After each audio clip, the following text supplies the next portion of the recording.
There are some people who define spirituality as a felt relationship with God. That's not a bad definition, but it's kind of a limited one, even if you do believe in God, which a lot of people here don't, or don't believe in the sort of God a person can have a relationship with. Which is why we, who honor the importance of the individual search for truth and meaning, define spirituality as the depth dimension of our lives. It's the part of life where meaning comes from, where the why questions come from, where love lives. If you're looking for God, we go in that direction, but we also go there looking for peace, for acceptance, for our place in the universe, for a sense that our lives have meaning and our actions have worth. We look deep for a sense of connections, for compassion, for the strength to live up to our moral values.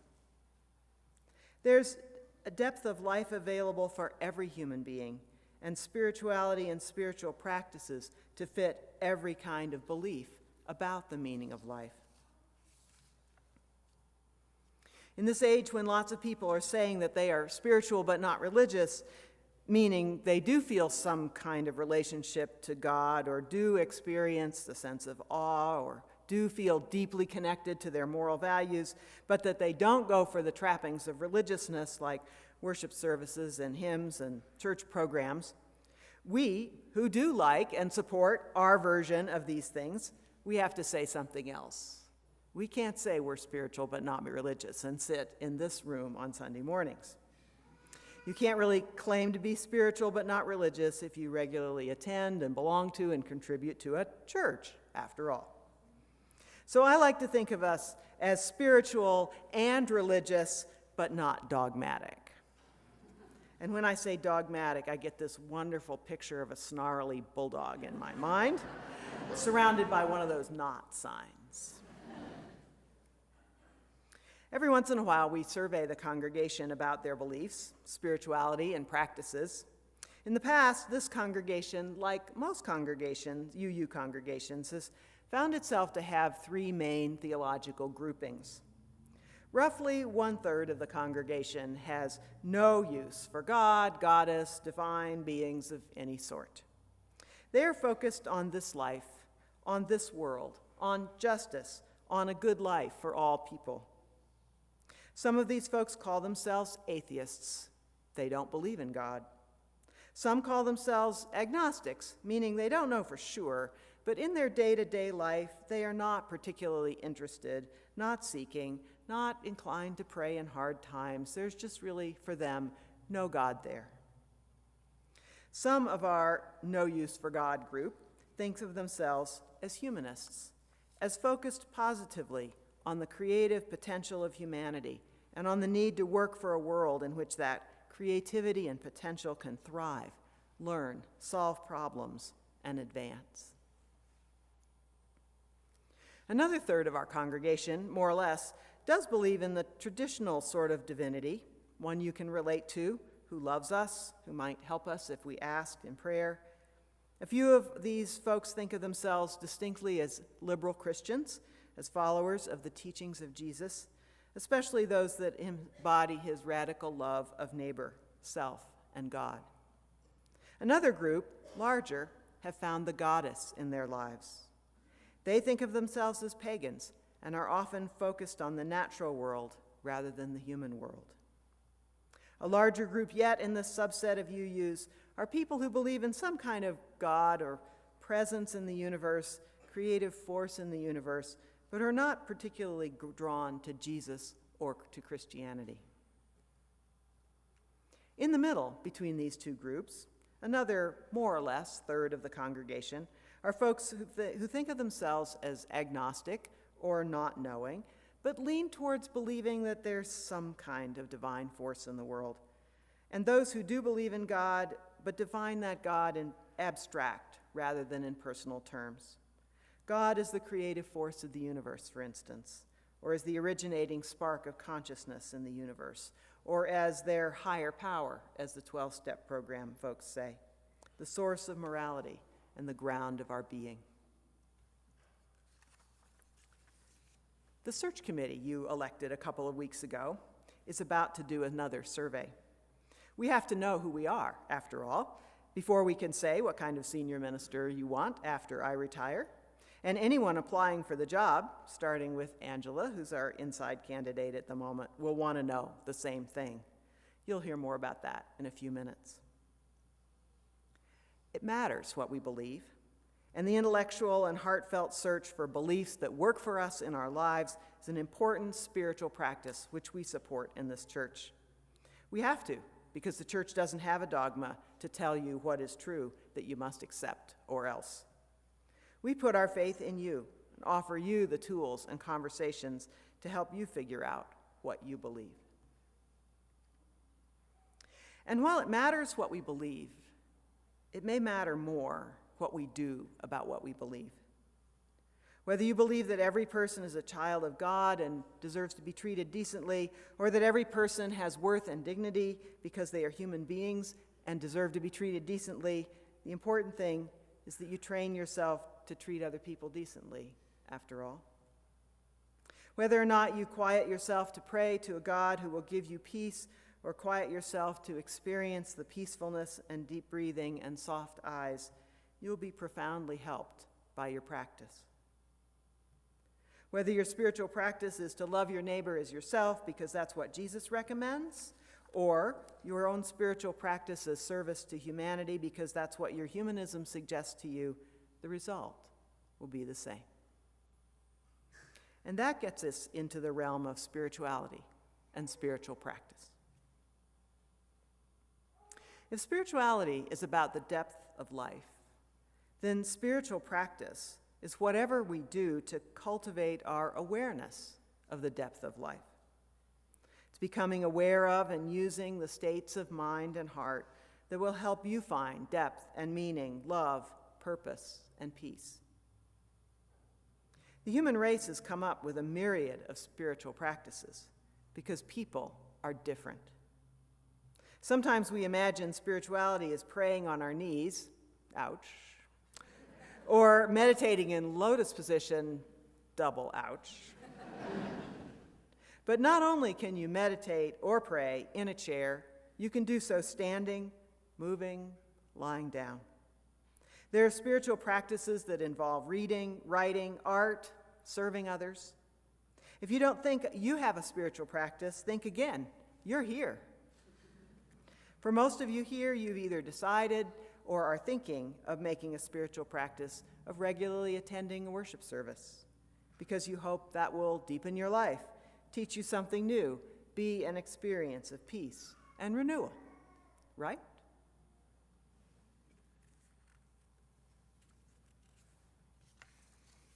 Spirituality, by the way, is not spiritualism. That's communication with the dead. Like marry with an A means to wed and marry with an E means to be happy, the words spirituality and spiritualism are related, but they do not mean the same thing. Spirituality is also not piety, a word which describes, usually with a tint of disapproval, a life which is completely focused on devotion and duty to God. Piety is one kind of spirituality. Religiosity is another kind of spirituality with a negative cast. It describes a piety and a religious zeal which is either faked or the product of a mental illness. We try and avoid both here. There are lots of misunderstandings around this world, no doubt about that. You might ask why we have to use a word like spirituality at all, and the answer is twofold. First of all, there is no other word which encompasses the search for depth in our lives broadly enough to cover the expansive freedom that we offer here in Unitarian Universalism. The second reason is that that's the only word the culture is using. That's the word the culture is using for this search for depth and meaning in our lives. And if we refuse to use it, we would only isolate ourselves. And frankly, that's a luxury we can't afford in these days of shrinking interest in congregations. So instead, we're going to define it our way, expansively and inclusively. Unitarian Universalist spirituality has space in it for all manner of believers. all kinds of bodies, and even all kinds of psychology. We serve diversity here, all kinds. That's the way we are. Alain de Botton is an atheist, a British atheist. He has no use whatsoever for the supernatural, as it is explained by the religions. However, he has a certain appreciation for what he thinks of as the unintended consequences of religion, and he worries that without religious institutions, the civitas will be poorer and people will be less wise. He wrote a book called Religion for Atheists, and in it he has this interesting comment about the fruits of spirituality. We invented religions to serve two central needs which continue to this day and which secular society has not been able to solve with any particular skill. First, the need to live together in communities in harmony, despite our deeply rooted selfish and violent impulses. And secondly, the need to cope with terrifying degrees of pain which arise from our vulnerability to professional failure, to troubled relationships, to the death of loved ones, and to our own decay and demise. So what kind of spiritual practices and observances would actually help us with pain, vulnerability, grief, and our knowledge that we will die? What kind of practices enable us to live peacefully with others and keep rein on our selfish and angry impulses? Perhaps David Duponton didn't mention developing peace of mind because he knows that there are a variety of secular philosophies that encourage this, often using techniques which are strikingly like meditation and prayer and owe a lot to the careful study of humanity by centuries of Buddhist teachers. Anyway, if we want to live well and deeply, what should we do? And how can a religion without dogma help?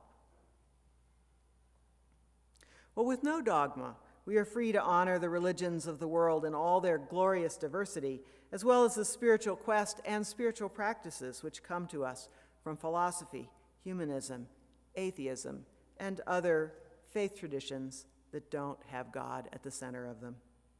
We're also free to honor the ways that people are different. The fact is that different spiritual practices appeal to different kinds of people is well known in the world's religions. Most of the world's larger faiths recognize that people are different, have different gifts, and experience the holy or experience the spirituality or the depth in life in different ways, and therefore need different practices. There are different kinds of yoga in Hinduism, different gifts of the Spirit in Christianity, Catholic religious orders for those whose call is to serve people and for those whose call is to pray without ceasing. In the end, most of these schemes are variations on a scheme of four spiritual paths: the path of the mind, the path of the heart, the path of mysticism, and the path of service. For most Unitarian Universalists, the most congenial kind of spiritual development is the formation of beliefs that we find comforting and challenging as we live our lives. Everybody does it. Even people who say that they believe nothing actually have lots of beliefs. They believe that there is no afterlife, that this is all the life we have. They believe that we humans are on our own in the universe. There is no divine force or love or morality or salvation. They believe that we have to work these things out for ourselves. We all have beliefs, and we live our lives by precepts and beliefs that we can't prove. The development of a belief system is the practice of the intellect. We read, we discuss, we hear what others have to say, and we puzzle out what we believe. In a spiritual but not dogmatic church, we honor this spiritual path, and we don't fence it around by things that you have to believe. Secondly, there's the path of the heart, and spiritual practices which help us to develop compassion. The Buddhists have a wonderful guided meditation we sometimes do to this end. Every week in this service, we bring to mind those who are hurting in some way and name them aloud or in our hearts. Some sermons and forums aim to teach us about the plight of other people and other beings and the planet, so that our hearts can be softened to others and their lives. Covenant groups are our main program for helping us explore the path of the heart. and they offer a unique kind of open-hearted listening, which helps us to be compassionate to others and to ourselves. If you're interested in this, make time in your life for these bi-weekly groups. They begin in October every year. Thirdly, the path of mysticism, often the road not taken by Unitarian Universalists. But we have our mystics among us. If you can fall into a sense of awe and unity stroking your dog or hiking in a beautiful landscape or gazing at a baby, then you have at least a little mystical bone in your body. These times of insight and unity are usually quite brief, but they shimmer in the story of our lives. These experiences sometimes change what we believe and send us back to the path of the intellect to incorporate what has happened to us. And they sometimes open our hearts to new realities or different kinds of people, which circles us back to the paths of love and service. Mystics are the suspect class in most dogmatic traditions because the truths which come to us in such experiences are so powerful, and when they go against dogma, they can cause trouble. But not here. Some people are motivated here to do what it takes to have these experiences more often. Learning the skills of meditation that help us to quiet our minds helps. But these experiences mostly seem to be gifts rather than achievements. They come in their own sweet way, and mostly our task is to remember them, which is surprisingly hard, and cherish them. Finally, the time-honored spiritual path of service, which is another way of developing and expressing compassion and connection with the world. Whether you've developed the spiritual discipline of emptying your coin purse into the offering every week, no matter how many quarters there are, or teaching RE, or tutoring neighborhood children, or bringing canned food to the pantry, or even volunteering in the political realm, service to others is a spirituality which stretches us, teaches us, deepens us, and sometimes even offers that wonderful experience of oneness. We have an abundance of ways you can get involved in these kinds of projects. This kind of spirituality is the kind that Unitarian Universalism has most seriously developed. But we're not the only ones. Hafiz, the medieval Islamic poet, wrote about this classic encounter between the path of mysticism and the path of service. He writes, "Once a man came to me and spoke for hours about his great visions of God that he was having. He asked me for confirmation, saying, 'Are these wondrous dreams true?' I replied, 'How many goats do you have?'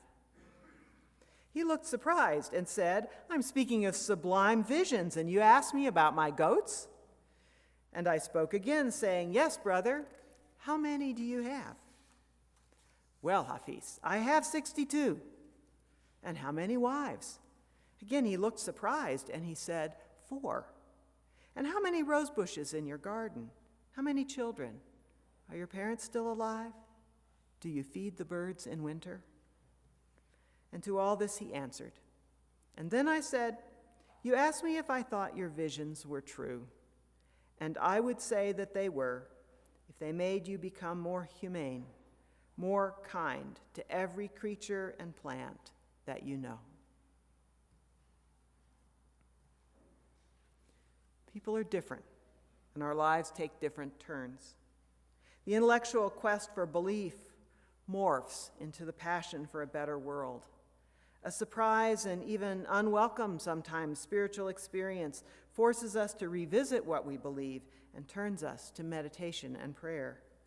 The path of service wears our hearts and hands to nubs, and we need to seek inwardness a while before we can serve again.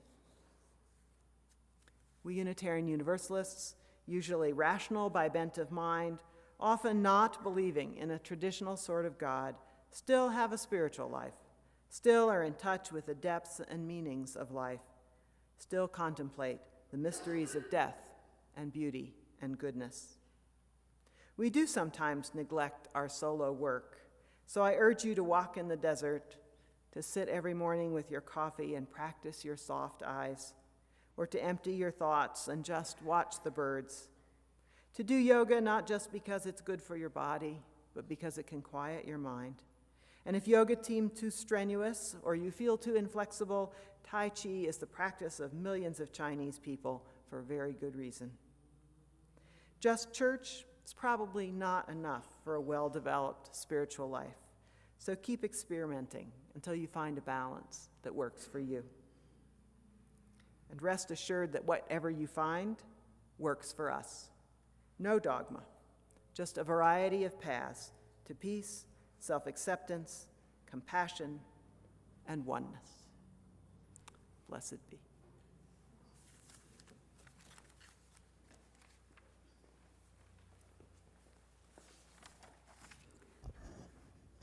Good morning.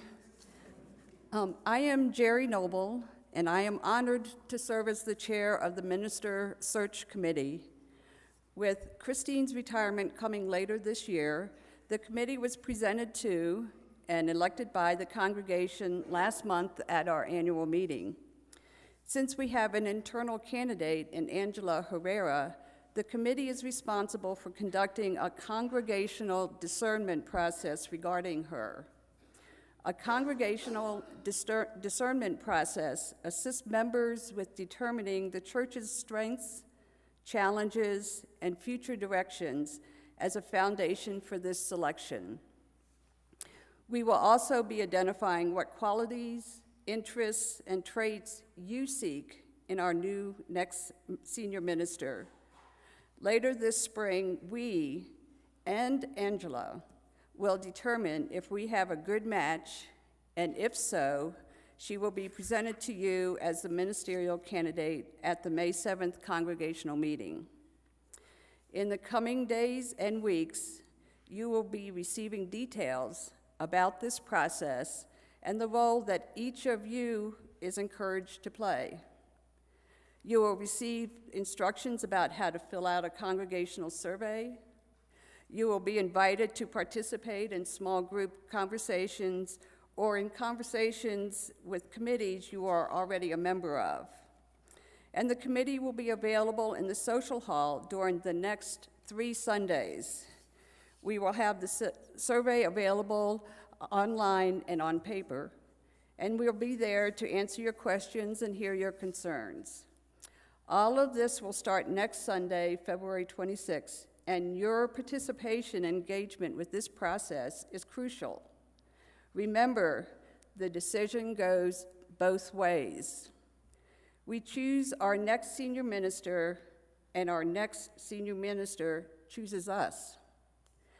No ministerial candidate would be interested in a pathetic congregation. That's not us. So, please show that your commitment to this church and its future by participating in the discernment process. Thank you.